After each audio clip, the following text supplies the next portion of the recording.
And while we're on the subject of just yakking back and forth, I completely forgot what I was going to say.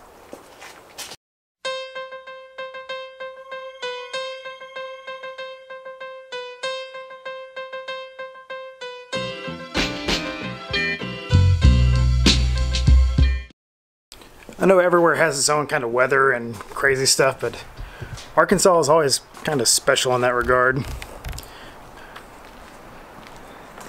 2 days ago it was like 32 and rainy and cold and miserable. And today it's, well, it's 77 and absolutely beautiful outside. I can't complain about that, so it gives me an ample opportunity to get some fly time in with the drone. So, welcome to Dashing Cars.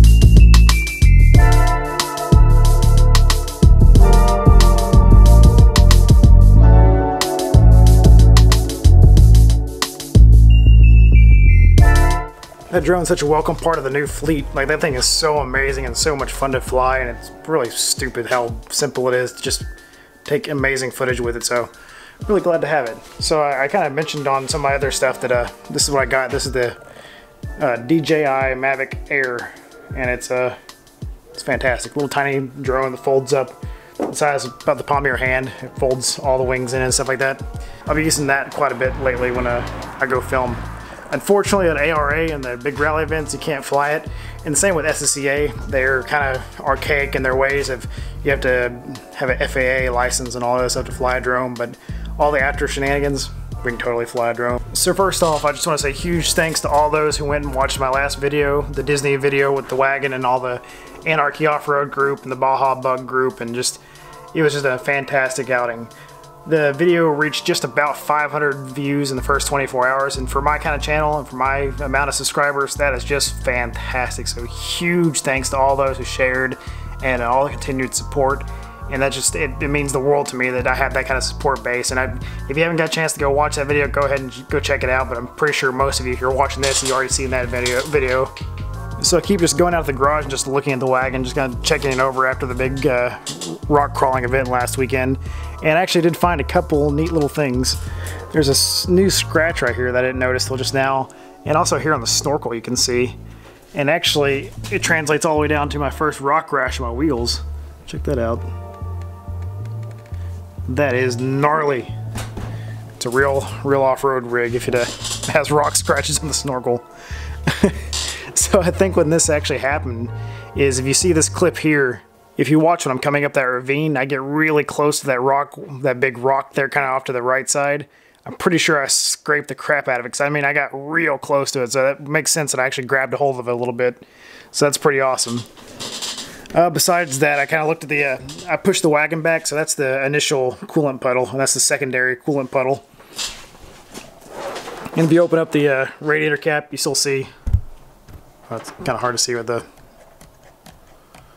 there's still coolant at the very top of it, so it's not hardly leaking at all. I had a few questions on my motor setup lately as well, and this is it. This is what powers my lifted monster wagon. It's the D16A9, which is out of the 93 to 94 Civic Special Edition they had in Japan, and it's a rad motor. It's the only dual overhead cam that'll bolt up to the all-wheel drive transmission. Factory rated like 130 horsepower, 115 torque, somewhere in there.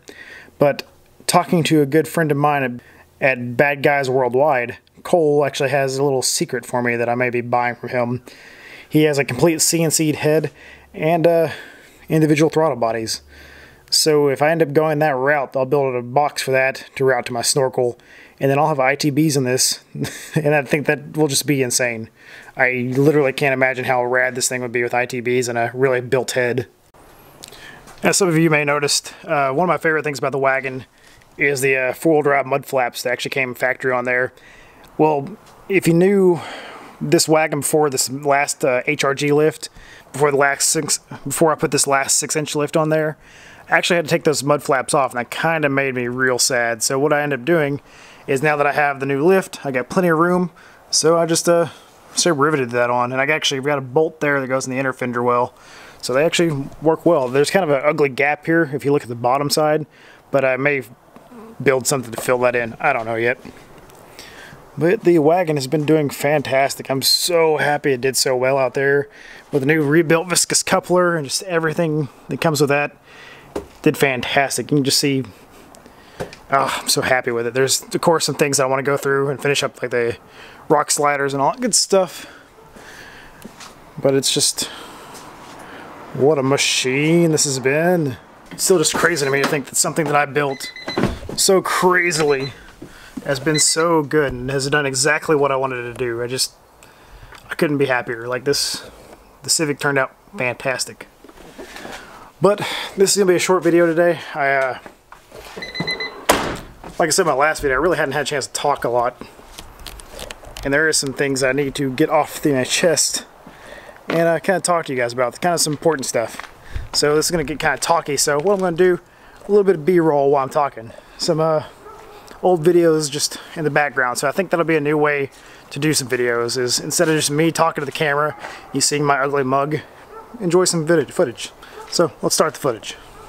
So I know I'd kind of buried this inside of a video, but I didn't really want to make a big announcement about it. So with that, and thinking about the business that will be eventually Dashing Cars, what I've decided to do, and I did this a couple months ago, is start a Patreon account. Think of it as you're buying me a beer every month for just putting out good content and working my butt off trying to get this channel off the ground.